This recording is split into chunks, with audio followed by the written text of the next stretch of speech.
and they got louder, and then they kept clapping and got even louder, started standing up. We got a standing ovation, and our set wasn't even done yet. And I look over at Seth, and Seth has a tear in his eye because he and I wrote that song together.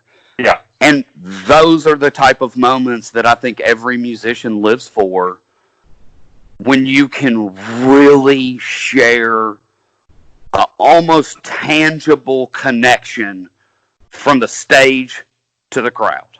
Yeah. I think that there is that's the high that all musicians chase. That's the impact that we all hope to make. And that's why we do what we do. And it was one of the most beautiful experiences I have ever had playing music, and I will forever have my heart in London because of that very moment. Wow, that's really nice. Did you have any good food whilst you're over here? Did you try anything that you'd not had before? Or? Well, yes, we did go, because of this past time we did Germany, and we did Amsterdam, back to Germany, and then we did London. We were doing the C2C circuit. So the first time that we came back in October, we got hip to currywurst while we were over in Germany. So that was super killer. And then the very first time that we were in London, it was, man, I'll be honest, Seth and I were struggling the whole time. It was starting to get cold, and we were getting sick, and we just tried to do the best that we could. But I think we did make it a point to have fish and chips before we left the first time.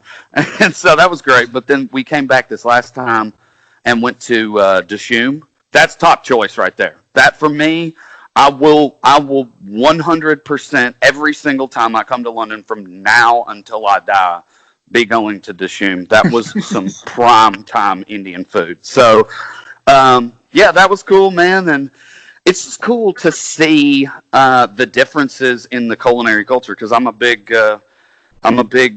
foodie, and the food is definitely different, but I love it nonetheless. You were due to play C2C, and you had some great slots booked over the weekend in London, especially, didn't you? Oh man, you were at the CMA Songwriters event as well.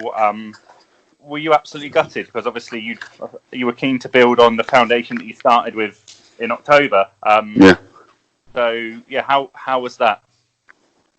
It was, I think, heartbreaking, gutted.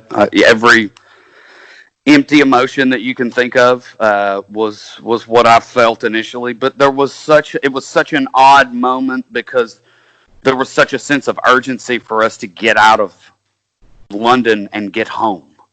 So there was a little bit more of a frantic feeling of, we got to find a flight. We have to do it right now. It is 2:30 in the morning. My manager woke me up out of a dead sleep, and we booked these flights. We finally found some. And it was outrageously expensive, as I'm sure you could imagine, to get back home. Yeah. And that's money lost. We absolutely took a financial gutting as well because of it. And I don't say that for any other reason than the reality of the situation. It just it sucked, man. Overall, it was to me the idea of being at the airport within hours of when we were supposed to walk on stage in front of 35,000 people, and really kind of, we made a splash in the pond when we came the first time, but I really felt like this was going to be our debut, quote unquote, to the masses of the folks, and it didn't crack off. And so I think once again, we all hit the cliches of we're all in this together. Everything happens for a reason. We'll get through this. Blah blah blah blah. But I truly feel like there's still that moment that's hanging out there waiting on us. So I'm not too bummed out about it. I still think our moment is yet to come. Are you planning to try and schedule something to come back sooner rather than later? Absolutely. I already have something on the books if it doesn't get canceled. But there's a strong possibility that it could get canceled. Because it is it is later in the year, and there's just no telling where we're going to be in the next 2 weeks, 2 days. Yeah. Who has a clue what's going on? Day by day, things start changing. And so, like I said, man, I feel like we're all on mushrooms in this waiting room of our life. Everybody's just kind of walking around like, what the hell is going on?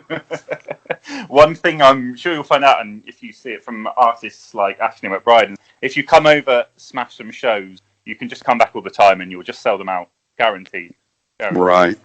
Yeah, well, and we were hopeful, like I said, I think that this was going to be our platform to come back and book an entire tour, not just to hit London. We want to spread out, obviously, and go to different places. And we've been fortunate. We've done 3 different spots in Germany. And we've hit London twice. We've done Amsterdam, and that's in 2 trips that weren't very long, to be honest with you. I think a total of like 3 weeks on all of those, and so it feels good to have the reception that we do over there right now, because that's just momentum, and a lot of the songs that we released 2 years ago on records are catching fire over there now. And so it's cool to kind of have these little fireworks start randomly, spontaneously combusting, you know. Cool. So let's go back to the start of your career. How did you end up with the Carl Daniel sound you've got today? Because you spent many years more in the background, didn't you? And you even spent some time as a tour manager. Yeah, I think...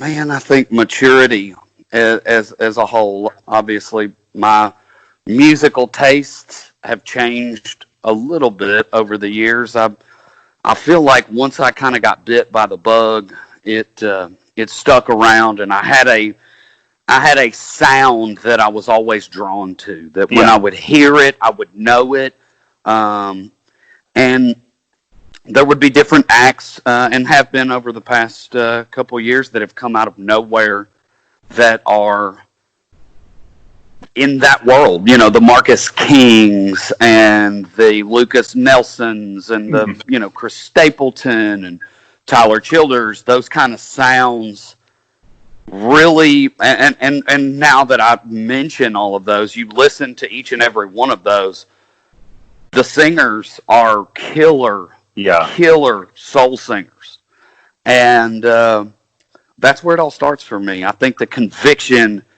in someone's voice really speaks to me. And when I heard the Allman Brothers for the very first time, my dad was playing one of their records and gave the whole dad, hey son, this is real music talk before he hit play. But that was what did it, and I'm sure. I'm sure he knew what he was doing, but he didn't know the impact that it was going to make on my entire life. So, thanks, Dad. So, if we go on a bit to songwriting, do you have a standard songwriting process? I think I catch songs in many different ways, man. I think that it can come from a title. It can come from a melody that I hear in my head. Everybody talks about those voices in your head. I'm just fortunate enough to be able to write songs with them. So,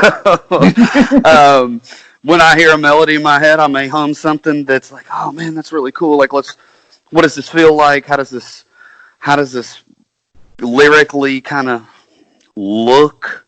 And so I try to marry it all together as best as I possibly can, whether it comes, deriving from the lyrical process, the title, the melody, a guitar part could string a whole different sort of creative thought process. And I attack songs in a lot of different ways, to be honest. But I think the biggest thing that I do, and the most consistent thing that I do, is keep a running list on my phone in the notepad section of titles.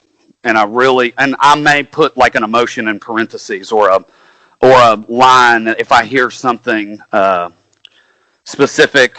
When I write it out, I may hear a rhyme and want to give feeling to what I think it should kind of be at the tag at the end of the chorus or something like that. Okay, cool. So for me, stylistically, what I really like about your sound is you create these big, soaring southern rock productions that can sound like a perfect beer and barbecue song, but you're actually, discussing quite heavy shit. Yeah. So I can't think of a better example than Born to Lose. How did you come about writing that song in particular?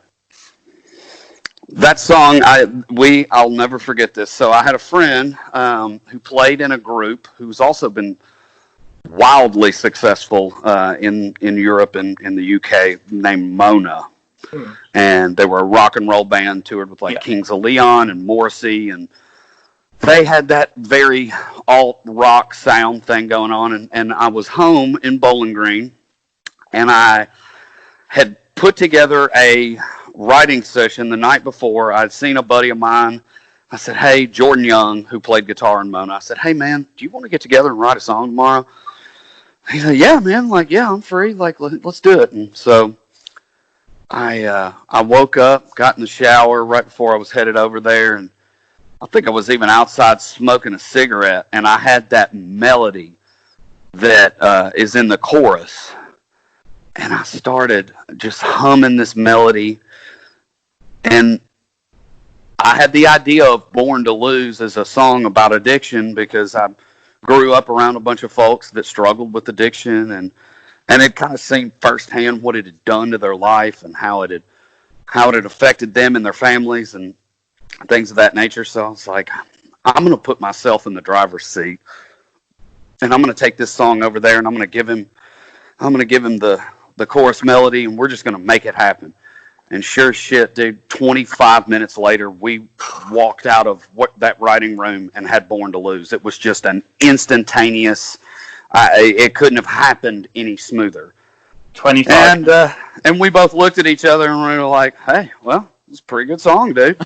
And fast forward to, a year and a half, 2 years later, and we still haven't written another song together. So that's the only one that we have on the books. We keep telling each other, like, man, I miss you. When this is over, we got to get together and write a song. We got to do it. We've talked about it for a year and a half, but so we just got to pull the trigger to do it. 25 minutes. Show it right? Yeah, man, 25 minutes. And I think that for me, those are the songs when they're that easy to come out. You just know that you have set the song up. You have aimed it right at the pin. You've used the right club. You've hit the right backstroke. And when you connect with the ball, you couldn't have hit it any cleaner. And you hit right on the green. It's not one of those things where you're trying to shoot at 10 different ideas in the right, and you're 2.5 hours into it looking at each other going, what the hell are we writing about? Yeah. Because a lot of times that does happen, that you get in a room with somebody and you just don't know where to start. And I think that's the biggest roadblock that a lot of writers have, is they don't commit to an idea and just go with it and see what can come out. Yeah, I think that there's a reluctancy to think, oh well, man, there's something better. We could sing about something better today. We could talk about something cooler or what have you. So perfect. So let's move on. So you've written a song. You go to the studio to record it. How hands-on are you in the sort of the process and the production?